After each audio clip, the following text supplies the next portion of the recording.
আসসালামু আলাইকুম সুপ্রিয় দর্শক, আজকের পর্বে আপনাদের সাথে শেয়ার করছি ভীষণ মজার একটি তালের পিঠা তৈরির রেসিপি। খুব সহজভাবেই এই পিঠাগুলো বানিয়ে নিতে পারেন। এই পিঠাগুলো দেখতে যেমন অনেক বেশি আকর্ষণীয় হয়েছে, খেতেও যে কী পরিমাণ মজার হয়েছে সেটা একবার বানিয়ে না খেলে বুঝতেই পারবেন না। পানির ভাপে আমি এই পিঠাগুলো তৈরি করেছি, আর এটা হচ্ছে উপরে তালের পিউরি দিয়ে বানানো, আর ভেতরটা হচ্ছে নারিকেলের পুরে ভরা। আশা করছি বরাবরের মতো আজকের রেসিপিও আপনাদের ভালো লাগবে। তো চলুন মূল রেসিপি দেখে নেওয়া যাক। প্রথমে চুলায় প্যান বসিয়ে এর মাঝে আমি 1 কাপ পরিমাণ দিয়ে দিচ্ছি তালের পিউরি। এখন আমি এর মাঝে দিয়ে দিচ্ছি স্বাদ মতো লবণ, আর দিয়ে দিচ্ছি চিনি 3 চা চামচ পরিমাণ। আমি এটা দিয়ে একটি ডো বানিয়ে নেব। চিনি দেওয়ার পরে এখন আমি তালের এই পিউরিটাকে প্রায় 1.5 থেকে 2 মিনিট সময় নিয়ে একটু জাল করে নিচ্ছি। অনবরত নেড়েচেড়েই কিন্তু জাল করতে হবে, আর চুলার আঁচ এ পর্যায়ে মিডিয়ামে আছে। এবার আমি এর মাঝে দিয়ে দিচ্ছি 1 কাপ পরিমাণ তরল দুধ। আপনারা কিন্তু চাইলে পানিও দিতে পারেন, কিন্তু তরল দুধটা দিলে হয় কি এই পিঠাটা খেতে কিন্তু অনেক বেশি ভালো লাগে। এখন আমি সবগুলো উপকরণ হাত দিয়ে সুন্দরভাবে নেড়ে নিয়েছি, আর এখানে আমি কালারটা যাতে আরেকটু সুন্দর আসে তাই এখানে দিয়ে দিয়েছি সামান্য পরিমাণ অরেঞ্জ কালার। এটা সম্পূর্ণই কিন্তু অপশনাল, আপনারা চাইলে স্কিপ করতে পারেন। এবার আমি সুন্দরভাবে নেড়েচেড়ে মিশিয়ে বলক আসা পর্যন্ত অপেক্ষা করছি। বলক চলে এসেছে। এ পর্যায়ে আমি এর মাঝে দিয়ে দিচ্ছি 1 কাপ পরিমাণ শুকনো চালের গুঁড়া।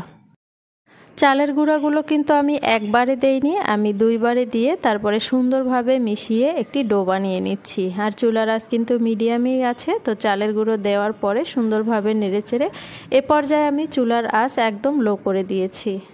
আর দেখতেই পাচ্ছেন আমি কিন্তু একদম অনবরত নেড়েচেড়ে এই ডোটা বানিয়ে নিচ্ছি।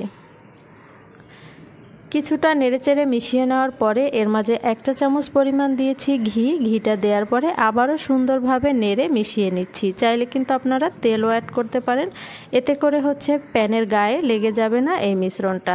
তো দেখুন আমার ডো বানিয়ে নেওয়া হয়ে গেছে। এখন আমি এটাকে চুলা থেকে নামিয়ে কিছুটা ঠান্ডা করে নেব। এদিকে আমি এই পিঠার জন্য পুর বানাবো, তাই চুলায় প্যান বসিয়ে এর মাঝে দিয়ে দিয়েছি 1/2 কাপ পরিমাণ কোরানো নারিকেল। এখন আমি নারিকেলগুলো একটু ভেজে নিচ্ছি। ভেজে নিলে হয় কি নারিকেলটা থেকে দারুণ একটি ফ্লেভার আসে, পুর বানানোর পরে খেতে কিন্তু বেশ ভালো লাগে। এবার এর মাঝে 3 টেবিল চামচ দিয়েছি চিনি, আর 2 টেবিল চামচ পরিমাণ দিয়ে দিচ্ছি খেজুরের ছোলা গুড় দিয়ে এখন আমি সুন্দরভাবে নেড়েচেড়ে আমি পুরটা বানিয়ে নিচ্ছি।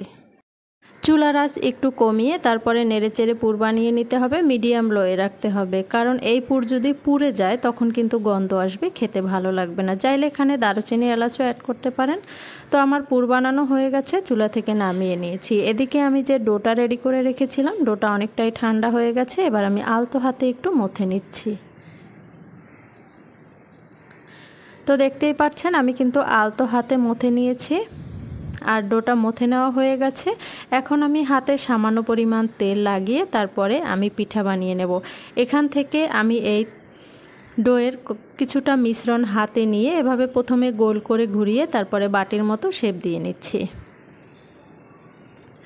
বাটির মতো শেপ দেওয়ার পরে এখন আমি এখান থেকে এই যে নারিকেলের যে পুর রেডি করে রেখেছিলাম সেই পুর থেকে কিছুটা পুর দিয়ে আমি হাত দিয়ে এভাবে গোল করে ঘুরিয়ে আবারও এভাবে মুখটা বন্ধ করে দিচ্ছি এই পিঠার। তো দেখুন এভাবে গোল করে ঘুরিয়ে নিয়েছি, আর আমার পিঠা বানানো কিন্তু হয়ে গেছে। এবার আমি আমার পছন্দ মতো শেপ দিয়ে নিচ্ছি, আপনারা আপনাদের পছন্দ অনুযায়ী শেপ দিয়ে নিতে পারেন। গোল করে ঘুরিয়ে নেওয়ার পরে আমি এভাবে আঙুল দিয়ে একটু এভাবে গর্ত করে নিয়েছি। এখন আমি এরকম একটি চাকুর সাহায্যে আমি একটু সাইড থেকে ডিজাইন দিয়ে নিচ্ছি। আর এটা দেখতে কী রকমের হয়েছে অবশ্যই কিন্তু আপনারা কমেন্ট বক্সে জানাতে ভুলবেন না। এই পিঠাগুলো কিন্তু দেখতে অনেক বেশি আকর্ষণীয় হয়েছে। দেখুন আমার পিঠা কিন্তু একটা বানিয়ে নিয়েছি। এবার এর মাঝে দিয়ে দিচ্ছি একটা লং। এবার দেখতেই পাচ্ছেন এটা কিন্তু যে কোনো একটা ফলের মতো হয়েছে। আপনারা কিন্তু কি ফলের মতো হয়েছে অবশ্যই কমেন্ট করবেন। এবার আমি আপনাদের বোঝার সুবিধার্থে আরও একটি পিঠা বানিয়ে দেখিয়ে দিচ্ছি। কিছুটা ডো নিয়ে তারপরে নারিকেলের পুর দিয়ে আমি হাত দিয়ে এভাবে মুখটা বন্ধ করে প্রথমে গোল শেপ দিয়ে নিয়েছি, তারপরে 2 সাইড থেকে আমি এভাবে একটু গর্ত করে নিয়েছি। পিঠার এই এপাশ ওপাশে একটু গর্ত করে এবার আমি বানিয়ে দেখিয়ে দিচ্ছি একটা চামচের সাহায্যে। তো দেখতেই পাচ্ছেন চামচের সাহায্যেও কিন্তু সেম ডিজাইন দেওয়া যায়, আপনারা চাইলে যে কোনো কাঠি দিয়েও দিতে পারেন। তো আমার আরও একটি পিঠা বানিয়ে নেওয়া হয়ে গেছে, মাঝখানে একটি লবঙ্গ দিয়ে দিলাম। তো পিঠা বানিয়ে নেওয়া কিন্তু হয়ে গেছে। সবগুলো পিঠা আমি একইভাবে বানিয়ে নিয়েছি। এবার আমি এটাকে পানির ভাপ দেব, তাই চুলায় আগেই প্যান বসিয়ে পর্যাপ্ত পরিমাণ পানি ফুটিয়ে নিয়েছি। প্যানের উপরে একটি স্ট্রেনার দিয়ে এখন একে একে আমি পিঠাগুলো দিয়ে দিচ্ছি। সবগুলো পিঠা কিন্তু একবারে দেয়া যাবে না, আর পিঠাগুলো দেওয়ার সময় অবশ্যই একটু মাঝখানে গ্যাপ রাখতে হবে, না হয় পিঠাগুলো ফুলে একটার গায়ে আর একটা লেগে যাবে। এবার ঢাকনা দিয়ে ঢেকে চুলার আঁচ মিডিয়াম লোয়ে রেখে আমি 10 মিনিট জাল করে নিচ্ছি, তাতেই কিন্তু পিঠাগুলো সুন্দরভাবে বেক হয়ে যাবে।